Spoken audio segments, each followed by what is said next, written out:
What to do when your husband abandons you in marriage.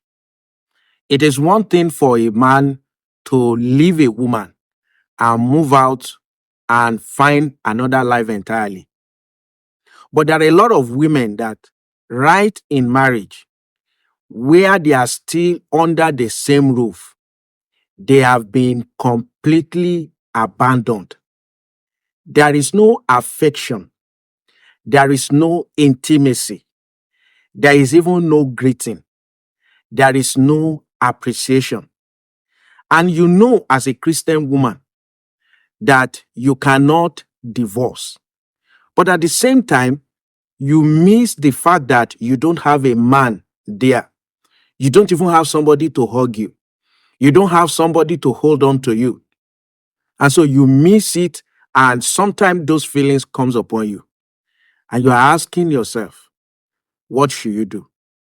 First, let me acknowledge that it's a very sad situation. And usually, such situation comes because the husband probably does not know the Lord. You could almost be sure that that man does not know the Lord. There is no man who has encountered Jesus that would treat his wife like that. It is just sheer wickedness and selfishness. The man may even be having affairs with other women outside. But you know, as a Christian woman, that you cannot commit adultery. And you are always wondering and crying privately, what would you do? And I want to say, it doesn't matter the age that this thing come to you. You will feel it.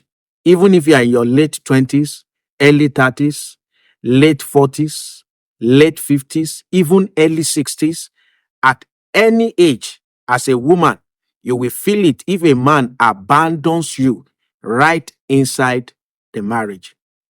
But I want to share something with you, and I hope that you will find comfort in the Word of God. If you turn to Hebrews chapter 13, I wanted to read verse 5 initially, but it's very important we read verse 4 and verse 5. It says, marriage is honorable among all, and the bed undefiled, but fornicators and adulterers God will judge. The first thing you need to know that it is not your fight to fight against that man that has abandoned you and is now going outside of marriage to commit the sin of adultery. It is God that will judge him. Secondly, he now says, let your conduct be without covetousness. Be content with such things as you have. Usually we relate these scriptures in times of money, but contentment is not limited to money. Contentment is being happy with God in whatever situation you have eventually found yourself. He said, be content with such things as you have. For he himself has said, I will never leave you nor forsake you. I will never leave you nor forsake you. So in other words, a man may forsake you in marriage. A man may leave you in marriage, but Jesus will not forsake you. I know some of you are still saying, well, I know Jesus is with me, but I need somebody to hug me, somebody to kiss me, somebody to touch my body, and so on. The truth is this: marriage was not designed to make you happy. Marriage is a place of responsibility. Marriage was designed so that the two of you can fulfill the purpose of God. Your happiness is in the hand of Jesus. In fact, the worst kind of the worst kind of woman a man can marry is that woman that her goal in marriage is to be happy. She wants the man to make her happy. But you see, if somebody is not happy alone, that person will not be happy with another person. In other words, another person is not given to be your source of joy and happiness. Only Jesus must be your source of joy and happiness. That is not to say that your spouse must become a source of sorrow to you. No. But at the basic level, you must know it, that your true happiness, even if you are in a good marriage, your true happiness must be Jesus. Because no matter how that marriage is, no matter how good it is, that spouse will die one day. One of them will go first.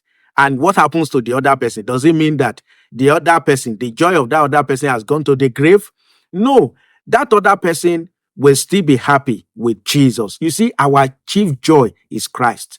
The reason why you feel depressed and you feel down is because over time you have not grown to make Jesus your joy. We are not by this saying that it is not okay for you to want your husband to be there for you. No, it is okay. However, ultimately, Jesus is our joy. And Jesus has assured you that husband may leave you, father may forsake you, your sisters, your aunt, your colleague, they may all abandon you. But he said, I will never leave you nor forsake you. And you can be sure of that. And sincerely, I ask myself, between having your spouse and having Jesus, who would you rather choose? If he says he will not leave you nor forsake you, be rest assured that if you truly pursue Jesus, he will give you a joy that is beyond marital joy. He will give you such peace that passes all understanding. You will feel fulfilled. You will feel happy. You will live for him.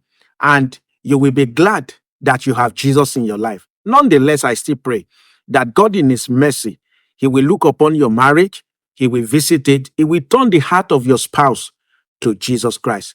But have comfort in the fact that Jesus has promised you that he will never leave you nor forsake you.